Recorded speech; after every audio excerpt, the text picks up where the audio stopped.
Y el Instituto Nacional Electoral inicia el próximo lunes ya el proceso para elegir jueces, magistrados y ministros por voto popular.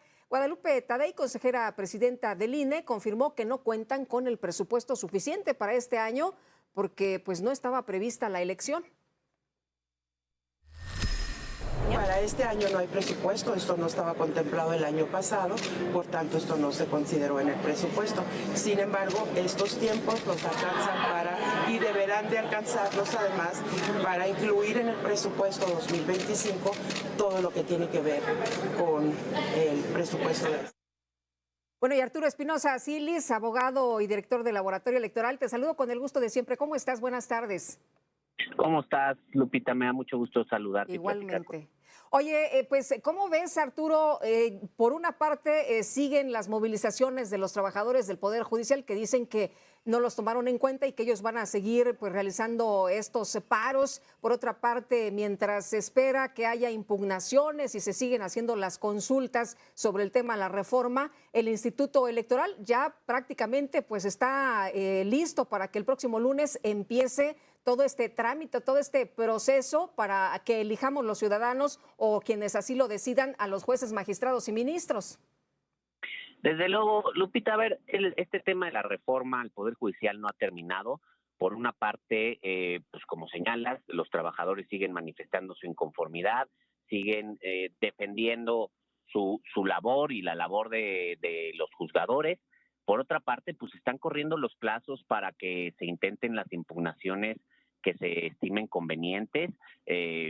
Una cosa es que se intenten, otra cosa es que vayan a tener efectividad, pero pues eso también lo veremos.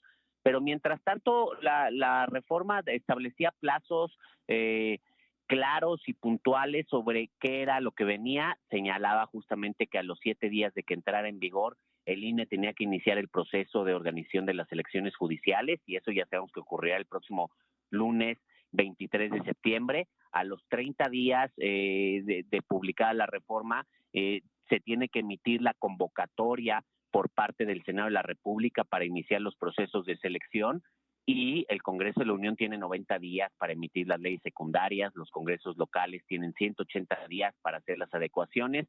Es decir, los tiempos están corriendo y todavía seguimos teniendo más preguntas y más Pues dudas sí. que respuestas. De hecho, lo que escuchábamos en la declaración de Guadalupe Tadei es que pues no estaba contemplado el presupuesto, no estaba prevista esta elección. Empezando por ahí, el INE lo primero que tiene que definir es cuánto dinero va a necesitar para organizar una elección como esta, aunque tiene la referencia del presupuesto de la elección federal, que va a ser una elección parecida. En 2025 vamos a elegir en todo el país alrededor de 500 jueces, magistrados, ministros y demás, pero no es una elección igual. Esta es una elección inédita que nunca antes se ha hecho en el país, que nunca antes se ha hecho en el mundo, entonces tampoco hay muchos ejemplos de cómo se debe de hacer, hay muchas dudas. La geografía electoral, lo mencionó alguna de las consejeras, el tema de la boleta electoral, cómo tendrá que ser, el tema de quiénes van a poder votar, me refiero, sabemos que tenemos un padrón de cerca de 100 millones de personas, pero podrán también votar los que viven fuera del país, podrán también votar los que se encuentran en prisión preventiva, como ocurre en las elecciones presidenciales o legislativas. Hay creo que muchas dudas, cuántas casillas se van a instalar, el mismo número que una elección presidencial.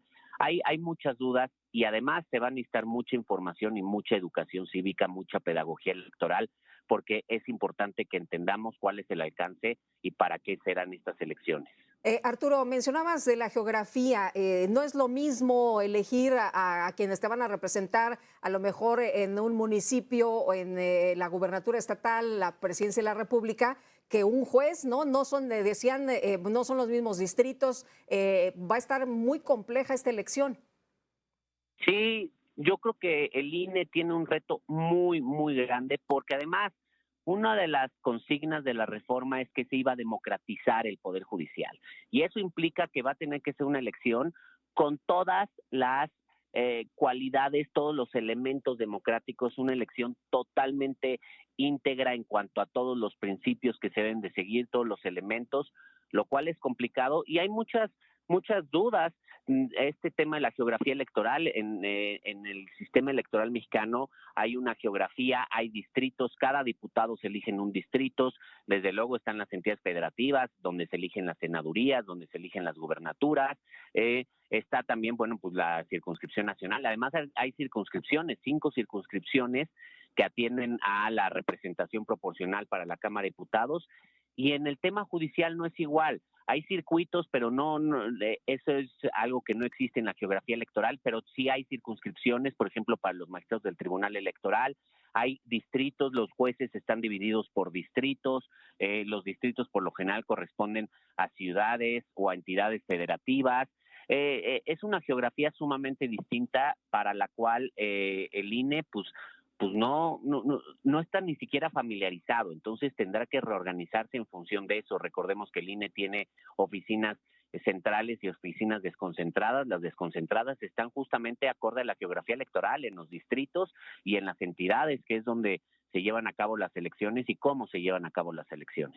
Bueno, por lo pronto, Arturo, pues todo está listo para iniciar este proceso. Se ha mencionado mucho el caso de Bolivia, pero dicen en el caso de Bolivia el número de elegidos era muchísimo menos que lo que están planteando que elijamos nosotros aquí en México. Sí, Lupita, a ver, el caso de Bolivia podría ser el más parecido, pero es distinto. En Bolivia se eligen únicamente 4 autoridades nacionales que son terminales. Esto implica que se eligen 26 magistraturas. Aquí vamos a elegir más de 500 solo en 2025. Y Bolivia, además, hay que decirlo, toda proporción guardada, no lo podemos comparar con el magnitud de la elección. Bolivia es un padrón electoral de 7 millones de personas. El nuestro es de 100. Entonces, creo que sí es bastante diferente el caso. Por eso señalo, es una elección no solo novedosa en México, es inédita en el mundo. Nunca se ha hecho una elección de este tipo en ningún país del mundo.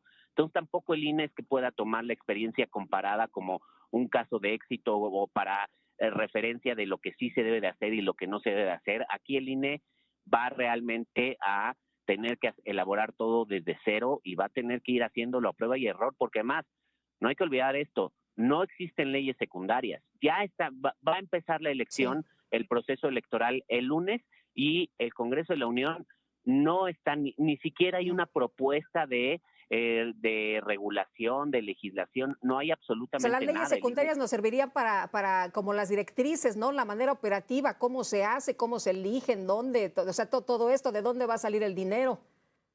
Desde luego, de entrada para presupuestar, pues hay que saber más o menos la magnitud y el alcance de las elecciones. Yo te voy a poner un ejemplo. Esta última elección se instalaron más de 170,000 casillas. ¿Cómo estamos distribuidos por secciones, por distritos, por entidades federativas? Y el INE pues ya tiene un presupuesto y ya tiene un manual de cómo hacer esto. Pero, por ejemplo, para la revocación de mandatos, si te acuerdas, no dieron la suficiencia presupuestaria y se instalaron la mitad de las casillas que se deberían de instalar para una elección nacional. Creo que desde ahí vamos a ver cuál es realmente la intención de estas elecciones. La elección presidencial costó solamente para la organización, sin contar el financiamiento de partidos políticos, más de 8,000 millones de pesos. Se va a disponer de esa cantidad. El INE va a contar con el presupuesto suficiente para poder organizar estas elecciones, o van a ser unas elecciones descafeinadas, como fue en su caso la revocación de mandato. Muy bien, pues Arturo Espinosa Silis, como siempre, aprecio mucho que puedas platicar con nosotros. Muy buenas tardes. Encantado, Lupita. Muy buenas tardes. Qué Hasta gusto luego. saludar. Igualmente.